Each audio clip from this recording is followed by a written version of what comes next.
एक चोरी ऊपर से सीना जोरी। जी हाँ दोस्तों, मैं हूं विनोद कुमार। आप देख रहे हैं हमारा वेब न्यूज़ चैनल न्यूज़ प्रबंधक 24।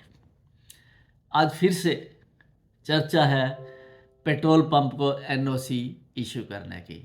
आपको याद होगा कल 11 बजे के आसपास हमने एक ब्रेकिंग न्यूज़ डाली थी जिसमें ये बताया था कि हाई कोर्ट के अंदर, जिसमें तारीख कल की थी यानी 14 नवंबर की थी, असिस्टेंट एडवोकेट जनरल ने सरकारी दफ्तरों के बिहाफ पे पेश होते हुए कहा कि वो 2 दिन में एनओसी वापस ले लेंगे। चर्चा कर रहे हैं कि हमें क्या क्या कमेंट्स मिले, वो भी ऐसे लोगों के द्वारा जो खुद कारण हैं इस सारे कानून को तोड़ने के। उसमें एक ओनर है, वो चाहता है कि उसका काम हो जाए।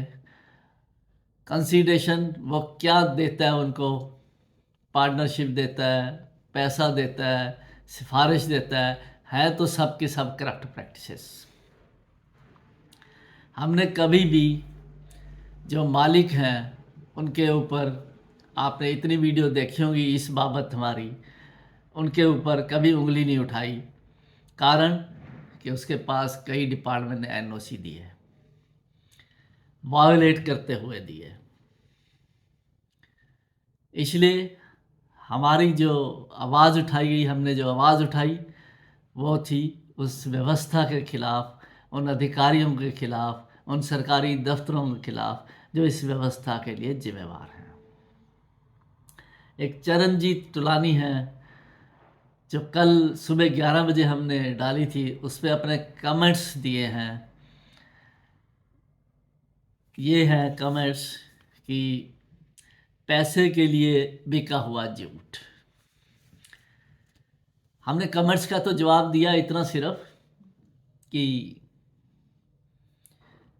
किसी पे तोहमत लगाने से पहले ज़रा अपना गिरेबान झांक लीजिए। थोड़ा सा अब इसको एक्सटेंड करते हैं।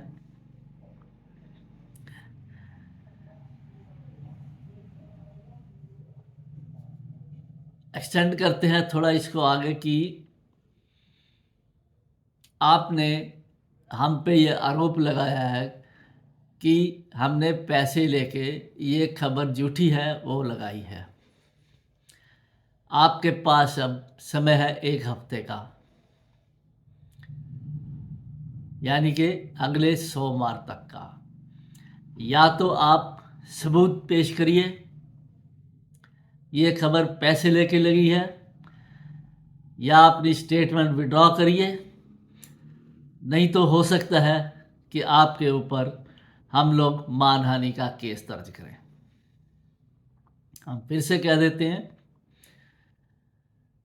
कि या तो आप सबूत पेश करिए कि ये पैसे लेके खबर लगी है, या अपनी स्टेटमेंट वापस लीजिए, या फिर मानहानि केस के लिए तैयार रहिए।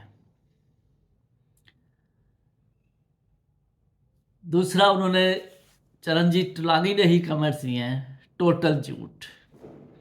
हमने उनको जवाब में लिखा था कि ना हम में से कोई, हमारी टीम में से कोई हाई कोर्ट में मौजूद था, ना आप मौजूद थे, क्योंकि ये लोग ना इनके वकील पेश हुए ना ये खुद पेश हुए अदालत में। तो एक स्टेटमेंट कैसे सिस्टम है रिकॉर्ड करने का, इसके बारे में हम नहीं जानते, लेकिन स्टेटमेंट दी गई ऐसी असिस्टेंट एडवोकेट जनरल द्वारा। वो इन्फॉर्मेशन हमें मिली जो व्यक्ति अदालत में मौजूद था।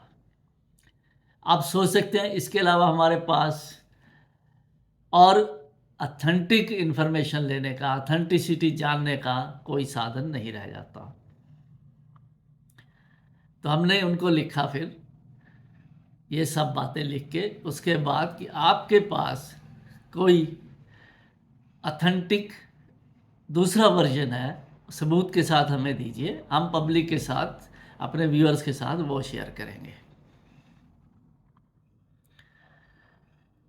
उसके जवाब में जो हम कल नहीं देख पाए, कभी उन्होंने फिर से मैसेज डाला एक कि हमारे पास सारी परमिशंस, सारे एनओसी, सब कुछ है, हमें यानी कि हमें न्यूज़ चैनल को इसमें अमेंडमेंट्स और कई और बातों का बिल्कुल नहीं पता। आपकी जानकारी के लिए बता दें कि आपके पास एनओसी होंगे, हैं। सबसे पहले 7/11 का लेटर का रेफरेंस दे दें आपको कि पीडब्ल्यूडी ने आपको क्या लिखा है, डीएफएससी को, कि ये जो सर्विस रोड है ये बिल्कुल सही नहीं बनी है। थोड़ा सा बैकग्राउंड में चलेंगे तो आपको लगेगा डीएफएससी ने जब लेटर लिखा 2022 में कि आप ये पेट्रोल पंप का स्पेसिफिकली रेफरेंस दिया गया उसमें डीएफएससी द्वारा। आज जो पीडब्ल्यूडी एनओसी देने के बाद कहते हैं हमने तो एनओसी दी है सर्विस रोड के लिए, ना कि पेट्रोल पंप लगाने के लिए। जो बात अमेंडमेंट की चरणजीत टलानी कर रहे हैं, वो अमेंडमेंट हमारे एक टीम मेंबर ने निजी तौर पे, क्योंकि चैनल कोई अखबार आरटी एक्ट में इन्फॉर्मेशन नहीं मांग सकता, निजी तौर पे चीफ इंजीनियर पीडब्ल्यूडी के ऑफिस में आज 15 से 20 दिन के करीब हो गए लगाई है। उसका जवाब अभी 8-10 दिन पेंडिंग है, 30 दिन में देना होता है कि 2019 के बाद जब आपकी ये प्रपोजल रिजेक्ट हुई थी पीडब्ल्यूडी द्वारा ही, आईआरसी 12-2016 उसमें 3 क्लासेस का रेफरेंस था, एक नोटिफिकेशन का रेफरेंस था कि ये साइट पेट्रोल पंप के लिए एलिजिबल नहीं है।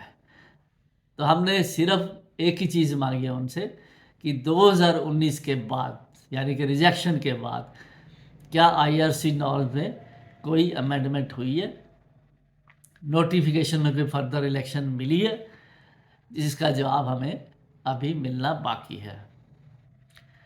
और हमारा शक जो है माफ़ कीजिए, यकीन में क्यों बदलता है, जब एसडीओ पीडब्ल्यूडी से राजपुरा में हमने कांटेक्ट किया, उसका कहना था कि ये लाइन आईआरसी जो गाइडलाइंस हैं उसमें ही लिखी है कि अगर सर्विस रोड बन जाती है तो ये ऑटोमेटिकली एलिजिबिलिटी हो जाती है।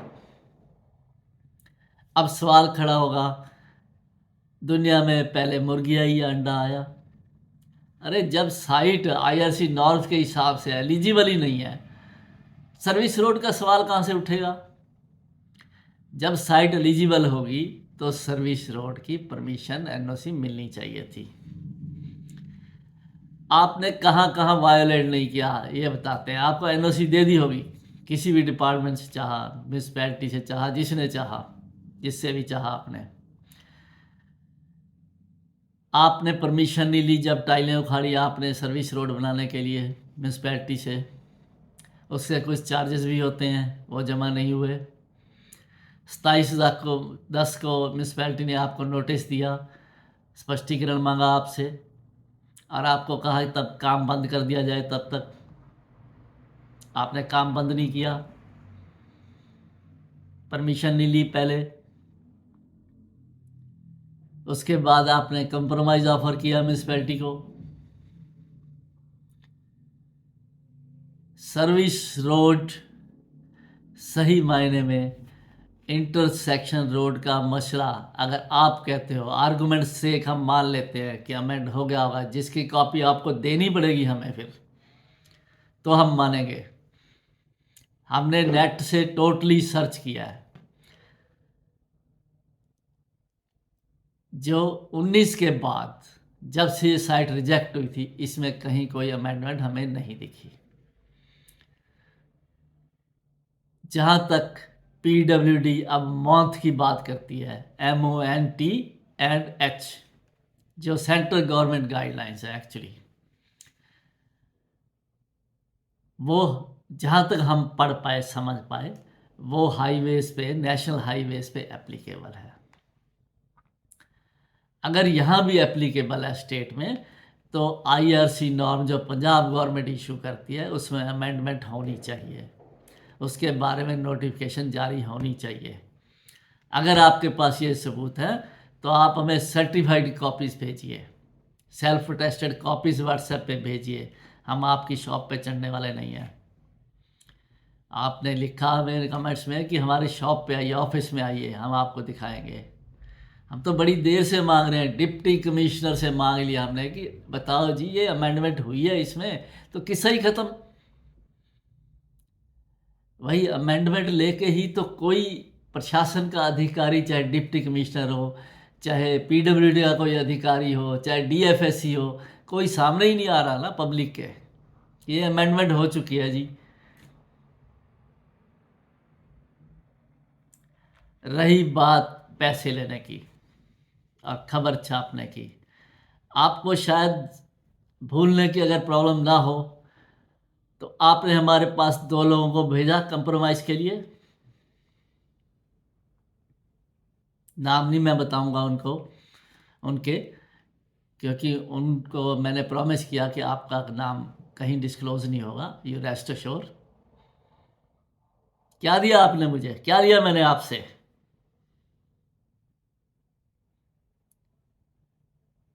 ये चैनल न्यूज़ परिवर्तन 24 बिकाऊ चैनल नहीं है।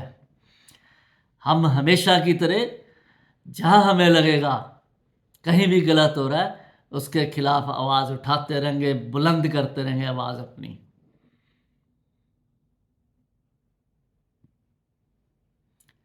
आपको फिर से याद दिला रहे हैं, एक हफ्ते का टाइम है आपके पास, नहीं तो मानहानि केस के लिए तैयार रहिए।